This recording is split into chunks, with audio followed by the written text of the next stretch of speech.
Xin chào anh em, hôm nay bên mình sẽ trên tay bộ keycap là Olivia anh em nhé.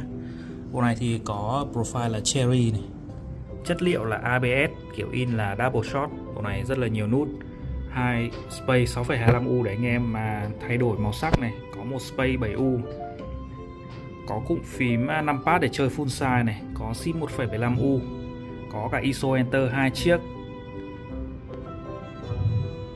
Đây là tổng thể khi mà lên phím, rất là đẹp.